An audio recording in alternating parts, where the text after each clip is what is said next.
Hey, what is up, everybody? Chad here, and today we finally get to start Civil War. Now, this story is ridiculously big, so I'm just gonna get right into it.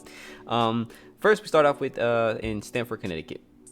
We're in Stamford, Connecticut, and there's basically like this TV show going on, and they're basically like recording.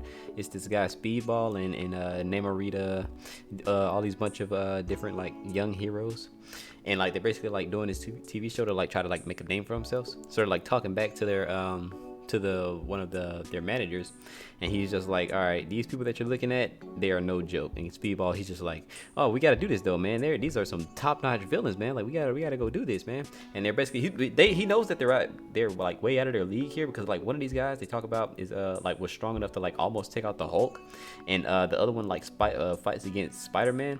Like these guys are like, they're not nobody to play with. And the New Warriors, that's what the young heroes are called, the New Warriors. They're basically like out of their league here. They're just like doing it just cause. So while they're sitting there like scoping the place out, doing a little recon, like seeing what's up, seeing who all is up in there. They see there they have a Cold Heart, they have a guy named Nitro, Speed Freak, and Cobalt Man. They're all of them. They're just in there chilling, and one of the villains actually ends up like spotting them, right? They end up getting spotted. She runs back up in the building, and she tells everybody that the heroes are there. They're trying to get everybody in their suits, in their costumes and whatnot, getting ready to fight and all that stuff. So the new warriors, they jump in. They have their camera crew following them around, talking about, give us some good punchlines, all that kind of stuff, trying to get some good good content up in there and stuff like that. And basically like they end up like taking out most of the villains, but eventually like they get to Nitro. He's the big dog here.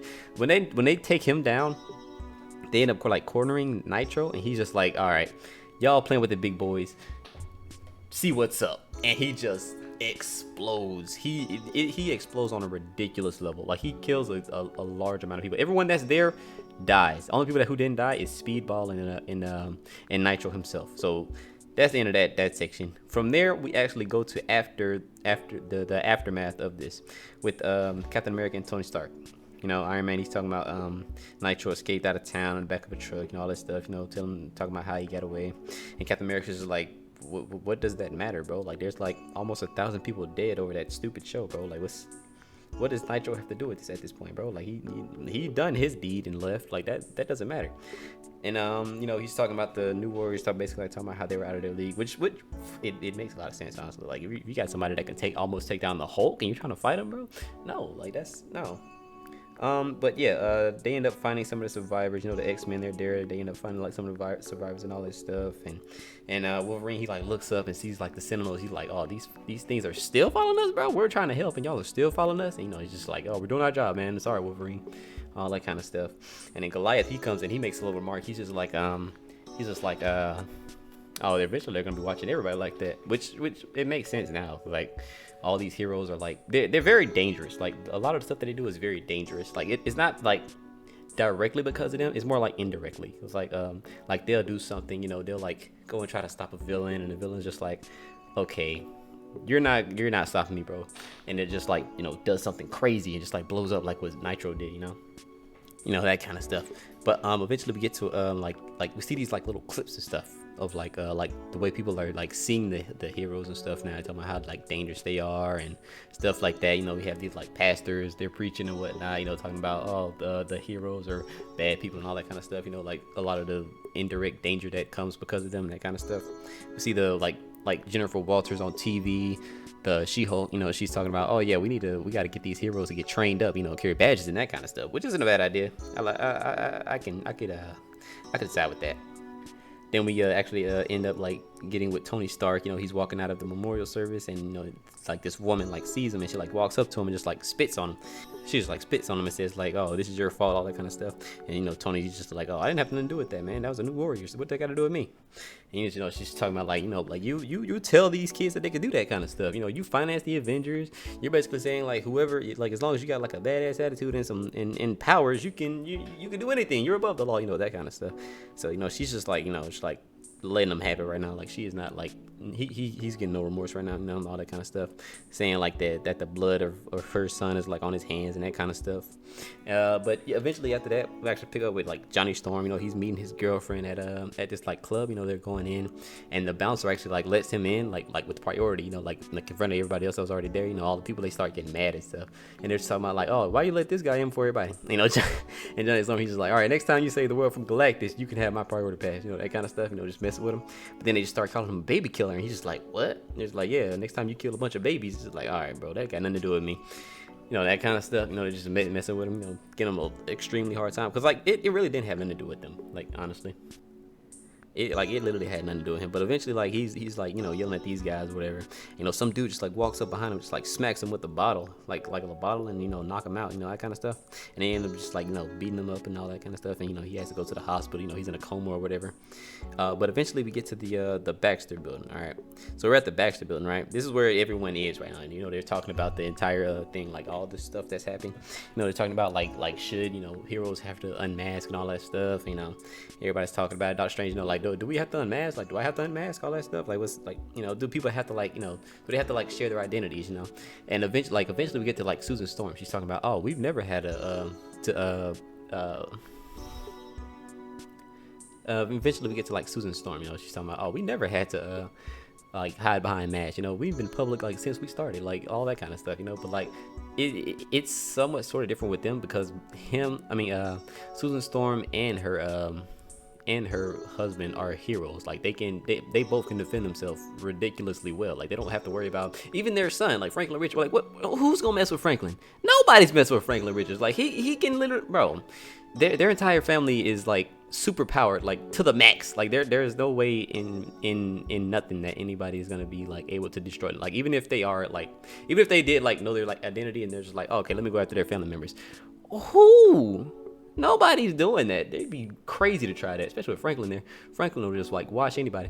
But yeah, like people like Peter Parker, okay, like, you know, he comes in, he's like, all right, yeah, that sounds all good and stuff until my Aunt May is, you know, hanging by an octopus tentacle, you know, begging for her life, which makes sense, you know, cause like she can't defend herself from like Dr. Octopus, you know, that kind of stuff.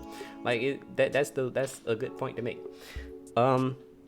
But after that, we actually get to see what Captain America was doing this time. I love Captain America here, bro. Like Captain America is wrecking shit here, bro. Like he's actually going ham. All right, so Captain America. All right, so he's on the helicarrier, right? He's talking to Maria Hill. He's talking to Maria Hill and her shield forces and all that stuff, you know.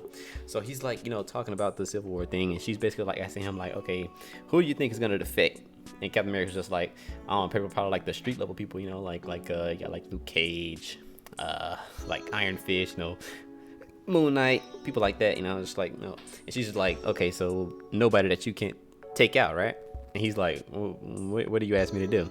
And she's like, okay, well, I mean, we're gonna need somebody to, you know, lead the Avengers, you know, that kind of stuff.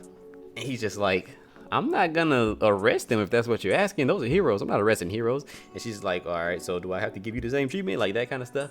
And like everyone, like all the shield forces, they like pick up their guns and stuff. And Captain America's just like, guns down, everybody. And she's just like, no, I'm the leader here. Guns up. And you know, they just hold their guns up. And and Captain America's just like, all right, guns down, or I'm not responsible for what's about to happen next. Bro, I love Captain America here. And, you know, like she's just like Maria Hill's just like tranquilizers now, and he just like starts wrecking everybody, just like throwing his shield into people's faces. Like honestly, what are they gonna do to Captain America? Like, okay, yeah, they're soldiers just like he is, but come on now, he's been doing this since like 1940 something. Like he's not going out and then like super. Come on, bro, he's a super soldier. Y'all not about to him like what? Y'all might all be soldiers, but it's Captain America, bro. Plot armor. He got the power of plot armor. Stop playing with him. And like eventually he just like jumps out of the thing after he beats everybody up, and he lands on like top of a jet. He's just like jet surfing. It looks so amazing, bro. Like it was so cool. But eventually we get back to the Baxter building, you know. We get back to the Baxter building and we see the arrival of the Watcher. If you don't know who the Watcher is, he like sits on the moon and he just like watches what happens on Earth. You know, like he basically knows like everything that happens on Earth. So him showing up is like a big deal because whenever he shows up, it's just like, all right, some stuff is about to pop off. We gonna have to get ready for it. That kind of stuff. And from there we actually get to this meeting that Tony Stark is having with some people. He's having a meeting and we actually find out that that these people are trying to like find a way to take down Captain America because they heard about him going like underground and all that stuff already. You know, like basically like during that time, like from the time that Captain America first got onto the helicarrier to the time that he left off, he started off that as a hero. He left there a villain. Well, not a villain, but like a criminal. You know, like he's a criminal now. Like he's underground and all that stuff. You know, disobeying the law, but well, with good reason. I'll let him I'll let him get that pass. But yeah, like he's basically like a fugitive now. So they're basically saying like, okay, Hank Pym, Tony Stark, you know, Reed Richards, all y'all gonna have to handle him. All right, no one else can do it. Y'all got it. You know, so basically Tony Stark. This basically sets up the Tony Stark versus Captain America thing the whole time. You know, that's basically what's going on right here. So this basically just solidifies that Captain America, I mean not Captain America, Hank Pym and Reed Richards are now on the side of Tony Stark, basically. So you know they're all for the Superhero Registration Act. But if you like that video, leave a like, subscribe if you're not already subscribed, and I will see y'all in the next one. The next one is actually pretty cool story too. So yeah, I'm gonna try to get that one out probably tomorrow-ish. Maybe tomorrow. All right, so I'll see y'all later. Bye.